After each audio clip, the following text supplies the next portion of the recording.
Bana, naitwa Freddy Focus Palapala maarufu kama Mr. Akili Kubwa, mkurugenzi wa Akili Kubwa Company Limited. Kuhusu mafanikio, naweza nikasema kwamba mafanikio kama mafanikio ni hayana umri rasmi, kwa maana kwamba mafanikio yanaweza kuonekana katika umri wowote. Inawezekana hata mtu akiwa ameshakufa mafanikio yake yakaonekana, lakini mchakato wa kuyafikia hayo mafanikio una umri. Yaani hilo ni jambo ambalo tusipindishe. Mchakato wa kufikia mafanikio una umri. Kwa sababu gani? Mchakato unazingatia mambo yafuatayo: unazingatia nguvu, unazingatia akili na unazingatia jitihada. Sasa binadamu kuna umri ambao akifikia anakuwa hana nguvu, hata akili yake inakuwa haifanyi kazi sawa sawa, na hata jitihada zile anakuwa hana uwezo tena wa kuzizingatia. Sasa katika umri huo ni ngumu sana mtu kuweza kufanya ule mchakato ambao utamletea mafanikio. Kwa hiyo kwa kuhitimisha, naweza nikasema kwamba mafanikio kuonekana hayana umri. Yanaweza kaonekana katika umri wowote. Mtu anaweza kuwa na miaka 90, miaka 100 ndio mafanikio yake tukayaona, kwa sababu mafanikio ni jambo la mwisho, ila kuna mchakato huku ambao huo mchakato ndio unaotuletea mafanikio. Sasa ule mchakato una umri. Yaani kuna umri ukishafikia hauwezi tena ukawa na nguvu za kufanya kitu fulani ambacho ndio kitakacho kuletea mafanikio. Kwa hiyo tunahitimisha kwa kusema kwamba mafanikio yenyewe kama mafanikio ambayo ni end product, yale hayana umri, yanaweza kuonekana katika umri wowote, lakini mchakato ambao utakuletea mafanikio una umri. Kwa hili swali kiukweli, kwa upande wangu naweza nikawa na majibu mawili. Majibu ambayo yananihusu mimi mwenyewe na majibu ambayo yanahusu vijana wenzangu wengine. Kwa upande wangu mimi, nikiona mafanikio ya mtu mwingine, kiukweli mimi hayanipi stress yoyote, kwa sababu tayari mimi nina mkakati wangu, nina malengo yangu ambayo napambana kuweza kuyafikia. Kwa hiyo naamini kwamba kijana mwingine nikiona anaonyesha mafanikio yake tena ya haraka haraka mtandaoni, kwa upande wangu mimi hainipi stress yoyote kabisa, kwa sababu tayari nina mkakati wangu na nina malengo ambayo na focus kila siku napambana kuweza kuyafikia. Lakini kwa watu wengine najua inawapa stress sana, lakini ninachoweza tu kukwambia au kuambia vijana wenzangu ni kwamba mafanikio ambayo tunayaona mitandaoni kwa haraka haraka ni asilimia chache sana ambayo ni halisi. Mafanikio mengi ambayo tunayaona mitandaoni ambayo yanaonyeshwa na watu wengine, haya ya haraka haraka si mafanikio halisi. Unajua kuna vitu viwili ambavyo vinafanyika sana kwenye ulimwengu wa sasa hivi. Kuna kitu kinaitwa popularity na kuna kitu kinaitwa fame. Kuna watu ambao wanaamini wakiwa popular ni mtaji tosha, wakiwa na fame ni mtaji tosha. Kwa hiyo wanaweza wakafanya chochote, wanaweza wakaigiza chochote ili kuweza kupata ile fame au kuweza kupata ile popularity. Wanaamini kwamba wakishapata popularity au wakishapata hiyo fame ni mtaji wao sasa kuweza kufanya mambo mengine. Kwa hiyo kuna muda wanaweza kuwa wanaigiza vitu, wanaigiza mafanikio, wanaigiza hiki ili tu waweze kupata hiyo fame. Na wakishapata hiyo fame ndio waweze sasa kuanza kustruggle kupata kitu kingine. Na bahati mbaya mtandaoni, jamani, watu hawaonyeshi zile struggle zao, wanakuja kutuonyesha tu end point. Kwa hiyo hapa kuna vitu vingi ambavyo vinakuwa vimejificha. Kwa mtu ambaye ana uelewa wa kawaida anaweza kahisi kwamba anachokiona mtandaoni ndio halisi, lakini kwa mtu ambaye ana uelewa mkubwa hawezi akapata stress. Kwa upande wangu mimi kiukweli huwa hainipi stress, kwa sababu tayari naamini bado nipo kwenye ule mstari ambao nimeuchora, ambao najua huu mstari utanifikisha kule ninapotaka kwenda. Kwa hiyo nikiona mtu mwingine anakuja na mafanikio ya haraka, swali la msingi tu ambalo huwa najiuliza ni kwamba kwa nini ananionyesha haya mafanikio? Kwa nini hakunionyesha wakati anatafuta haya mafanikio? Yaani zile steps, kwa nini hakuzionyesha? Kwa hiyo inanipa tu doubt kwamba kuna kitu hakiko sawa hapa.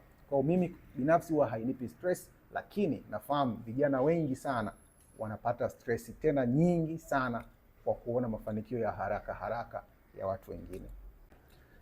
Kuhusu mbinu ambazo nazitumia mimi ambazo naamini kwamba watu wazima wengi bado hawajazichangamkia, naweza nikasema ni kwamba unajua tupo kwenye ulimwengu wa digital, interneti, na umekuja kipindi ambacho watu wazima wengi wamepitwa, yani hawakuwa aware na matumizi hayo. Kwa hiyo kwa asilimia kubwa mimi ni mdau mkubwa sana wa internet, nimewekeza sana kwenye internet. Nilikuwa naangalia kuna magap, sehemu gani kuna gap ambalo watu bado hawajaliona, watu bado hawajalichangamkia, kisha mimi naamua kufanya uthubutu wa kuweza kuziba hilo gap, kuanzisha project ambayo inaweza ikawa imefiti hilo gap, kitu ambacho naamini watu wazima wengi hawawezi wakafanya hivyo, kwa sababu wengi wapo nyuma ya muda, yani muda umewaacha sana. Tupo kwenye internet ambayo wao hawakuwa aware nayo, kwa hiyo ni wachache ambao wanajaribu kuadapt. Ndio kitu ambacho mimi pekee naamini ndio kitu ambacho kinanifanya niweze kuwa mbele ya watu wengine, hasa watu wazima wengi. Mimi mbinu pekee ni internet. Kiukweli mimi ni mdau wa internet na ninawekeza sana kwenye internet, kitu ambacho watu wazima wengi wako nyuma. Kiukweli changamoto kudharauliwa ni changamoto ambayo haikwepeki. Yaani kudharauliwa nadhani imeshakuwa kama kawaida. Kwenye maisha yangu binafsi kudharauliwa imeshakuwa ni kama kawaida, kwa sababu imefikia mpaka hatua kwamba mtu akinidharau naona kama vile ni compliment fulani ambayo ananipatia. Njia pekee ambayo mimi naitumia kuweza kutoka hapo, kama mtu akinidharau nafanya vipi kuweza kutoka hapo? Kitu cha kwanza, wao ukinidharau mimi hiyo naichukulia kama changamoto ambayo natakiwa niweze kuibadilisha. Yaani inabidi nifanye kitu wewe mpaka siku moja useme wow. Yaani ujutie wewe kwa nini ulinidharau kipindi fulani. Ndio kitu pekee ambacho mimi nimekuwa nikikifanya. Nimedharauliwa mara nyingi tu kutokana na muonekano wangu. Wengine wanasema wewe bwana mdogo sana, wengine wanasema wewe una muonekano kama wa kihuni na vitu kama hivyo, lakini haijawahi kunikatisha tamaa, kwa sababu naamini kile ambacho kipo kwenye akili yangu, naamini kile ambacho mimi naweza nikakifanya na naweza nikakifanya bora sana. Kwa kitu pekee ambacho mimi nakifanya endapo mtu akinidharau, huwa nasema kwamba okay, wewe umenidharau sasa hivi, lakini baada ya miaka kadhaa utakuja kusema nilifanya kosa kubwa sana kuweza kumdharau huyu bwana mdogo, kwa sababu kumbe alikuwa na kitu kikubwa ambacho mimi kingeweza kunisaidia kwa muda ule. Kwa hiyo ndio kitu pekee ambacho mimi huwa kinaniongoza pale mtu ambapo ananionyesha dharau, huwa nasema tu asante kwa kunidharau, lakini utakuja kujutia siku moja kwa nini ulinidharau. So naamini hatuwezi tukawa sawa kwenye kufikiria, kwenye kuamini. Kila mtu anaruhusiwa kuweza kuamini anavyoamini, kufikiria anavyofikiria, kutizama jambo anavyotizama jambo. Siwezi nikamlazimisha mtu aweze kutizama jambo ambavyo mimi nalitizama. Sawa, ila naamini matokeo ndio yatakayofanya mtu aweze kuona nilipaswa kutizama hili jambo kwa mtazamo tofauti. Kwa hivyo ndio vitu ambavyo mimi huwa navifanya. Ukinidharau nachukua kama compliment, nasema yes, siku moja utakuja kusema kwamba nilifanya kosa kuweza kumdharau huyu bwana mdogo.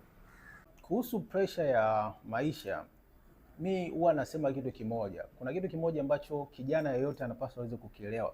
Haupaswi kukataa uhalisia. Yaani uhalisia unapaswa uweze kukufanya uweze kujua kwamba sasa hivi nipo kwenye stage hii.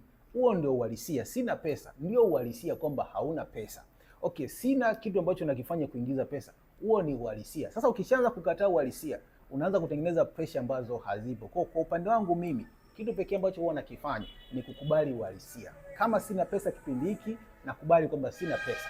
So ukishaanza kukubali ule uhalisia, unatengeneza mazingira ya kuweza kutoka kwenye uhalisia ili kuweza kutengeneza mazingira ya kuweza kupata hicho kitu ambacho hauna kwa muda huo. Lakini unapokataa uhalisia, maana yake hauwezi ukaona hata opportunity, hauwezi kuona njia za kuweza kutatua situation ambayo uko nayo kwa muda huo. Kwa hiyo kitu cha kwanza ambacho mimi huwa nakifanya, ambacho naweza nikashauri kijana yote akifanye, ni kukubali uhalisia. Vijana wengi sana wanakataa uhalisia. Mtu hana pesa anakataa uhalisia kwamba hana pesa. Ndio mwisho wa siku huku mitandaoni tunawaona wanapiga picha kwenye mazingira mazuri, lakini ukiangalia uhalisia wanapoishi wao sio mazingira ambayo wanatuonyesha mitandaoni. Kwao ni mtu ambaye anakataa uhalisia wake. Ukishakubali uhalisia wako, ni ngumu sana kuweza kuwa na hizo pressure za kwa nini sina mafanikio sasa hivi.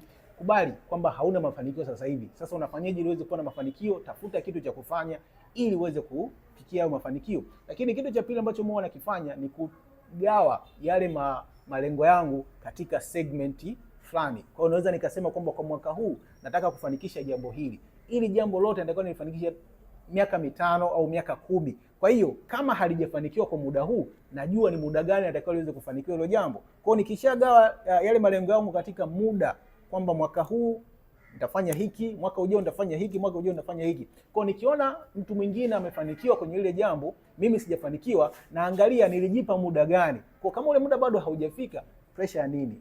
Hautaki kuwa na pressure. Kwa hiyo cha kwanza ni uhalisia, lazima ukubali uhalisia. Cha pili, na seti malengo, na seti muda, naanza kukimbizana na yale malengo yangu. Kwa mimi nakuwa napambana kuweza kuwa bora kesho, ila sio kuangalia watu wengine wanafanya nini au kwa nini sifikia ile mafanikio. Kama nitafika ile deadline sijafikia ile mafanikio, nitarudi kuangalia wapi nimekosea, kwa kuliko kujipa pressure ambayo haina maana. Swala la mafanikio kwamba hayana formula au yana formula, mimi niko tofauti. Mimi naamini mafanikio yana formula, na hii ni dhana ambayo sijawahi kuelewa kwa nini watu wanaendelea kuishi nayo kwamba mafanikio hayana formula. No, mafanikio yana formula. Lazima uweke mkakati, lazima uweze kuwa na malengo, lazima uweze kuwa na step ndogo ndogo ambazo utazifanikisha. Hiyo ndio formula yenyewe. Sasa ukiniambia kwamba mafanikio hayana formula, maana yake ni yule mtu ambaye unahisi kwamba unaweza kulala ukaamka tajiri, au ukaenda ukatokea muujiza ukawa na mafanikio. No, lazima uweze kuweka malengo yako, utengeneze mkakati, uweze kuwa na mbinu za kuweza kufanikisha hiyo mikakati ambayo umeiweka. So hizo ni formula zenyewe. Kwa hiyo mafanikio, kwa upande wangu, mafanikio yana formula. Lazima mtu aweze kutengeneza malengo, lazima aweze kutengeneza mkakati, lazima aweze kuishi kwenye mkakati na malengo yake. Tofauti na hapo, utaanza kuishi kwenye malengo ya watu wengine, mwisho wa siku utapoteza muda. Lazima uweze kuwa na mkakati, uweze kuwa na malengo, uweze kuhakikisha unakuwa na jitihada za kuweza kufikia yale malengo ambayo unayaweka. Bila hivyo, hakuna namna unaweza kupata mafanikio. Kwa hiyo mafanikio yana formula. Ushauri pekee ambao nadhani nimewahi kusikia na nikaona kwamba huu ni ushauri bora ni kuhusu nidhamu. Niliwahi kuambiwa kitu pekee ambacho kinaweza kukufikisha kule unapotaka kufika ni kuweza kuwa na nidhamu kwenye jambo lolote. Nidhamu kwenye mipango ambayo unaiweka, nidhamu kwenye matumizi ya fedha, nidhamu kwenye sehemu yoyote unapokutana na watu, lazima uweze kuwa na nidhamu. Hakikisha kwamba kila mtu ambaye unakutana naye ni opportunity ambayo umekutana nayo. Kwa hiyo usipokuwa na nidhamu, hiyo opportunity itapita. Lakini kitu kingine ambacho nadhani ni ushauri ni kwamba hakuna mtu ambaye ataweza kuja kufanikisha malengo ambayo umeyapanga wewe. Kwa mtu ambaye ana wajibu wa kufanikisha malengo yako ni wewe mwenyewe. Kwa hiyo kama leo hii unaweka malengo alafu hauyafanyii kazi, hakuna mtu mwingine atakaye kuja kuyafanyia kazi. Nadhani hivyo ndio vitu vikubwa ambavyo vimekaa kwenye akili yangu tangu nimesikia mpaka leo hii vinakaa. Ndio maana utaweza kuona leo hii mimi naanzisha Winga Forum, naanzisha Deni App, project mbalimbali. Ni kwa sababu niliamini hakuna mtu mwingine ambaye atakayekuja kufanikisha hayo malengo isipokuwa mimi mwenyewe. Kwa nadhani vijana wengine pia ni vyema wakiishi na huo ushauri ambao mimi niliupata miaka ya zamani sana.